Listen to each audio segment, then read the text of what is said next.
So I'd like to tell you guys a story today, not about my Garfield collection, but about my Bumblebee collection. Bumblebee, and specifically G1 Bumblebee, is just one of my favorite collectible characters. I can't really explain in few words why he speaks to me so much, but I've always wanted Bumblebee toys, so when I became an adult, I ended up getting too many, I guess you could say. Now, I want to talk a little about the history of Transformers, because I think it's very interesting and it's rarely spoken of. Transformers originated in Japan with two different toy lines, both produced by a company called Takara, which, depending on how you look at it, either had no narrative or a completely different narrative than what we are used to. To very oversimplify things, the two toy lines were called Diaclone and Microchange, and Diaclone was what we understand Transformers to be. It was a toy line consisting of cars that transformed into robots.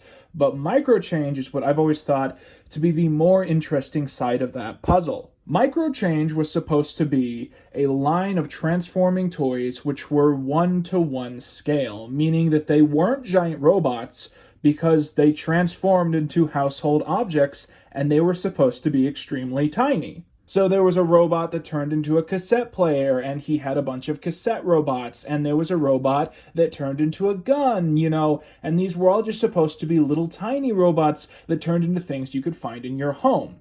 Now, this is the interesting thing. The toy that became Bumblebee originated from the Microchange toy line, which kind of begs this question about the toy design. If Microchange is supposed to be 1-to-1 scale, and these robots are not intended to change size, then why did they release a toy of a little tiny robot that turns into a Volkswagen Beetle? And the answer is that the original Bumblebee toy is actually a really meta joke, because Takara also had a line of penny racers that were little cars that you were supposed to put a penny in the back of, and you could race these cars. And these were very big in Japan.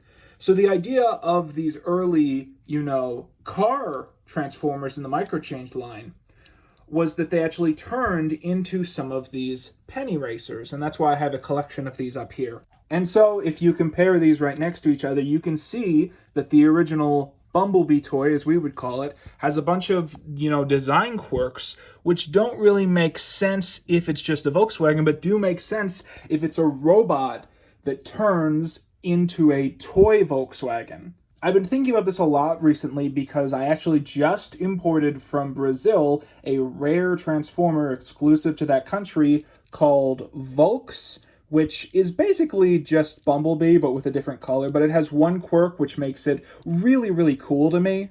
And that is that Volks actually has the little chest sticker decal, which was featured on the Japanese version of Bumblebee, but has never made any appearance in any other Transformers media.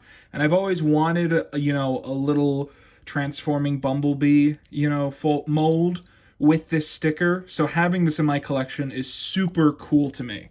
And so that's my rant about the somewhat boring history of Bumblebee's evolution as a character.